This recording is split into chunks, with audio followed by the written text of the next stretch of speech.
Welcome to the Refinement Challenge. My name is Beth, I am your host, and on this podcast we unlock life lessons, relationship advice, and mindsets that refine ourselves to be the best that we can be. Let's dive in. Hi besties. It's been a while. It's been about a year and a half since I was on here. It's nice to be back. Hey, I don't really know how to go into this other than kind of just starting. So I hope all is well. I've definitely missed you. A bit has happened since I originally started this podcast, and I kind of basically just ended up taking a year off to kind of just focus on myself and get my stuff together, because I didn't really feel like giving advice and, giving words of encouragement whilst I was kind of healing myself made much sense. It didn't really make sense to me at all. So I took some time away, reflected, and now I've come back.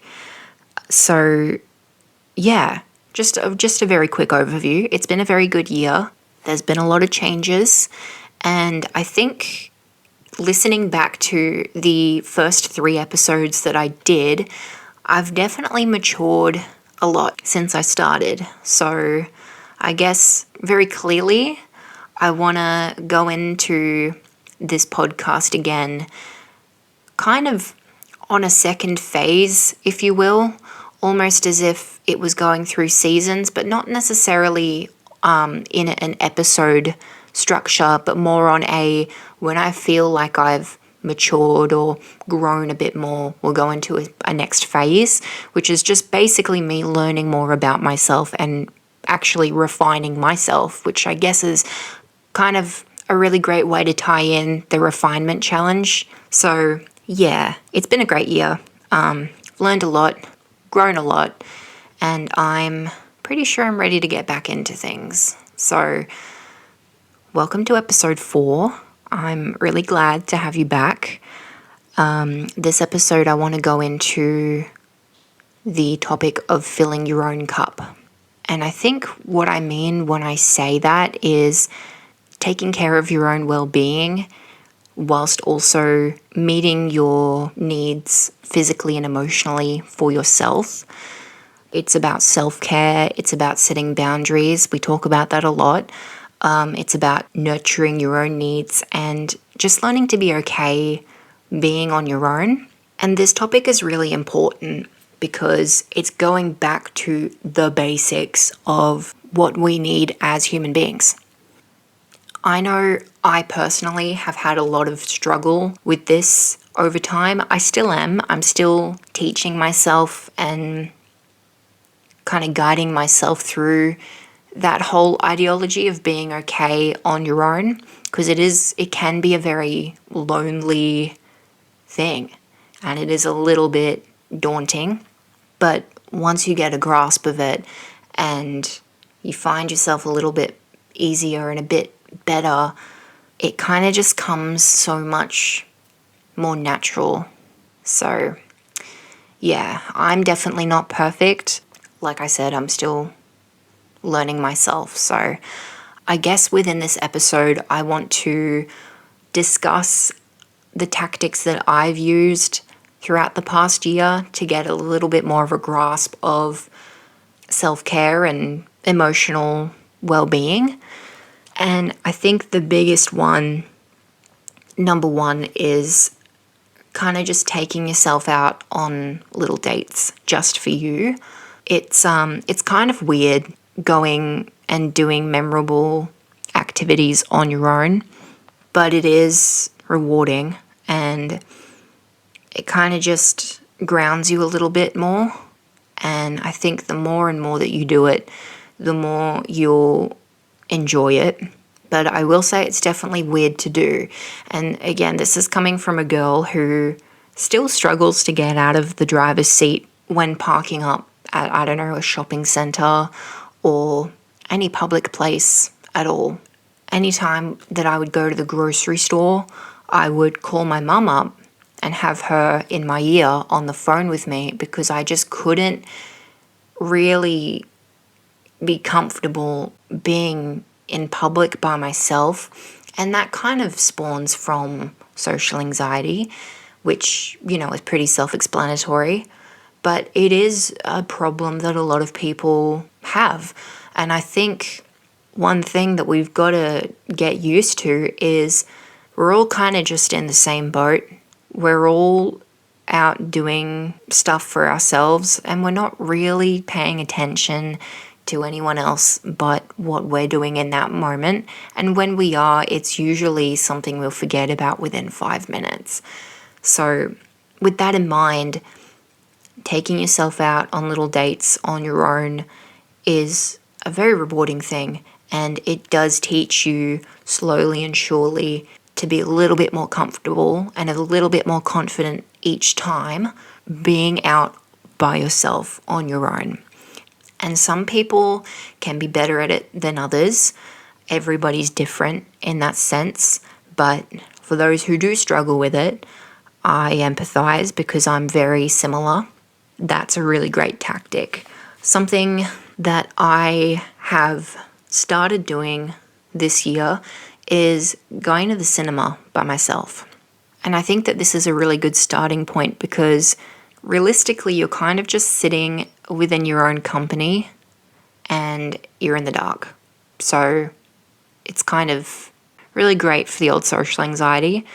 I've walked past restaurants and seen people eating in restaurants by themselves, just at a table. They've dressed up and just gone out for their own sake, which is really, really empowering to see. And I root for it every time I do see it. It's the same with cafes. I think cafes are also a really good way to kind of just be within your own company. Say you like to draw or maybe read or even do some work on your laptop.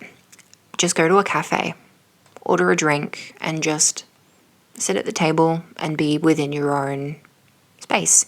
And I kind of miss doing that because I did it a lot when I was in college. I couldn't drive at the time. I had no car, so I walked everywhere because I just preferred that over public transport. And I'd just go to the same cafe every morning I could when I had spare time. And I'd just sit there and do up fashion designs, or I'd work on some projects that I was studying at the time, rehearsing lines and scripts. It was a really romantic thing just to do by myself. And when I mean romantic, I'm talking about romanticism, kind of stopping and taking a breath and kind of just sitting with yourself for a bit. And it does give you a lot of gratitude, I've noticed. And it's something that I'm still learning, like I've said. I definitely want to do it more when it comes to going to cinemas. I think I've seen 3 films since the beginning of the year, and we're in February, so that's a solid effort. And yeah, it's just something that I do for myself, and it's difficult because I want to do more, but it's kind of also just remembering to start slow. But yeah, taking yourself out on dates is more of a social anxiety thing for self-improvement. There are many other ways to fill your own cup, but that's a really big one because I've noticed that if we have somebody who maybe cancels a hangout very last minute and we get that really defeated feeling because we kind of just feel like we're dressed up with nowhere to go, go out still. Do something for you. Don't let other people, take that from you. Because especially if you've looked forward to something all week, just still go out and do something for yourself. And that kind of links into my next point, which is to not let people consume you. Especially friendships. I've noticed friendships are definitely a really big requirement for us. However, it is really still important to not let them consume us, especially when we're talking about people pleasing. And I'm currently looking down at my journal that I actually started writing at the end of 2022, whilst I was going through a lot of self-reflection and a lot of healing, and actually the reason why I started this podcast in the beginning. And it reads know the difference between someone who speaks to you in their free time and frees their time to speak to you. Because there is a big difference. And we can get very caught up with that want and need for approval in other people. And it's quite funny because we don't actually need it. We don't need anyone's approval. It's a anxious thing that's within ourselves. And I've noticed that the more we prioritize being around people who don't really have us up on that same pedestal, the more draining it is. And there's a quote in one of I'm Gonna Be That Girl. There's a quote in one of Taylor Swift's songs, Bejeweled is what it is. And it's putting someone first only works when you're in their top 5. And I don't think I really have to explain that anymore. But yeah, just don't let people consume you and just be okay with being within your own environment and being by yourself. Because at the end of the day, we come into this world alone and we're going to leave it alone. Whether we have beautiful people around us, family, or a beautiful partner, no matter the circumstance, we're gonna leave the world alone. This whole cycle of the lifetime you're living in is you, yourself, and I don't know, you, yourself, and you. I don't know. I was trying to be poetic, but it's true though. And the quicker that you identify that, the sooner you can go, okay, this gives me more of a purpose to focus on my needs and work towards filling my own cup. Because you're gonna go through shit in this lifetime. You're gonna lose people and it mightn't always be perfect. And it's really crucial that you have yourself and you back yourself fully whilst you go through that. That's not me wishing it on you. It's just life. There's a quote or a story from Matthew Husseyin, and I remember my mum bringing it up with myself and my partner a couple days ago. Imagine for a moment, at the beginning of your life, you were given a human, and you were told, hey, Drew, you have one job. For the rest of your life, you have to take care of this human. Most of us have not realized that that's our job. We finish our parenting where we were raised by somebody else. We go out into the world and we start looking for someone else to show up for us. But we are our human. The only person who's truly here to take care of Matthew is me. He's in my custody. And when you wake up in the morning and you say, what would I do today if I was taking care of my human? The answer is completely different to what we do most days when we beat ourselves up, when we put ourselves around toxic people or around people who don't treat us well. It's completely different. And what it makes us realize, and this is the big mistake, loving ourselves isn't a feeling. It's an approach. It's a job. You don't even have to like yourself today to love yourself. Liking yourself can come later with all of the ways that you make yourself proud and all of the things you do. Loving yourself today is your job. And we have to start taking that job seriously because we are our human. So that's why self-care is so important. And when I go into confidence, it does tie in with filling our own cup because we're always seeking validation from other people when we should be comfortable with just finding it within ourselves. We need to normalize being okay with letting people think what they want, letting people judge what they want or say what they want. And, you know, we've really got to get used to just laughing at ourselves and not self-deprecating. I have a friend who really reinforced the idea of just the let them method. And I won't forget it. He sat me down last year, and this was still very fresh to when we were friends. And we opened up to each other, and he just turned around and said, Beth, you need to get used to the idea of just letting them. And I went, what do you mean? And he said, just get comfortable with being let down by others and just let them. Don't try and argue or compromise. Just let them, because the right people will know how to treat you right. And it's just switching off. And we definitely need to have expectations, but we also have to get used to sourcing all of those needs within ourselves. And obviously it's different when we have parental figures or when we're in a relationship with somebody, because within both of those circumstances, even though they are vastly different, they are people that we are the most vulnerable around, and they're people that really need to understand what we need the most in the moment. I'm mostly just talking about general public or very distant friends. And I think I've stopped sourcing validation within a lot of people. I've stopped chasing people. I don't really initiate hangouts. I don't initiate conversations, or I don't chase people for attention anymore the way I did, because there's no need for it, because I have that within myself. And if a person isn't going to meet me halfway, they're not worth my time. And I'm okay with that, because I can meet my needs personally. I can go out and I can make memories on my own.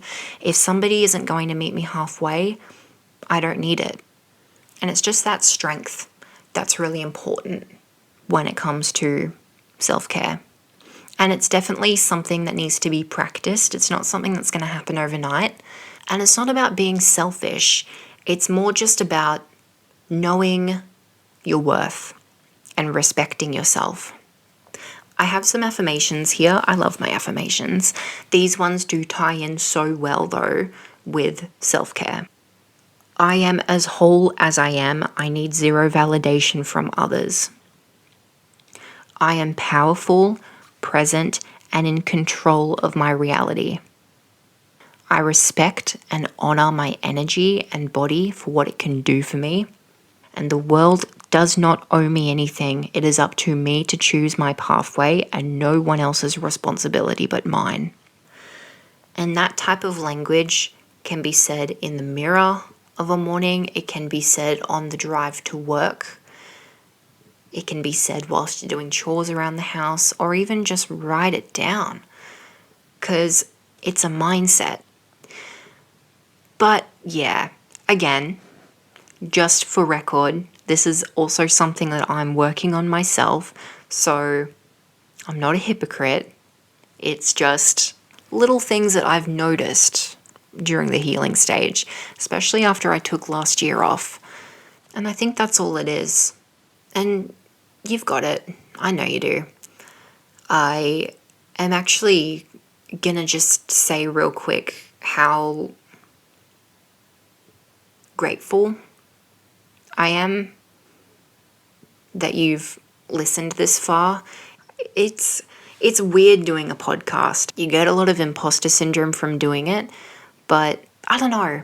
I think it's just something that helps me grow as a person too, because my learning is teaching others, and for some reason that resonates a lot easier and better within myself. So this is a duo thing that's going on right now. We're both learning and we're both progressing and growing as human beings, and I think that's a really beautiful thing. So with that being said, I think that's kind of closed it. I'm not going to really drag on because I don't think I need to. I'm definitely going to be recording more episodes more frequently now, because I have more time and I just feel ready.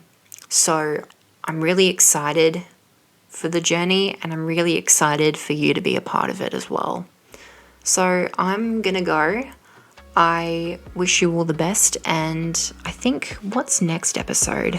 Next episode will be balancing work life within our personal growths as well. So tune in next time, and I can't wait to talk to you next. Toodles.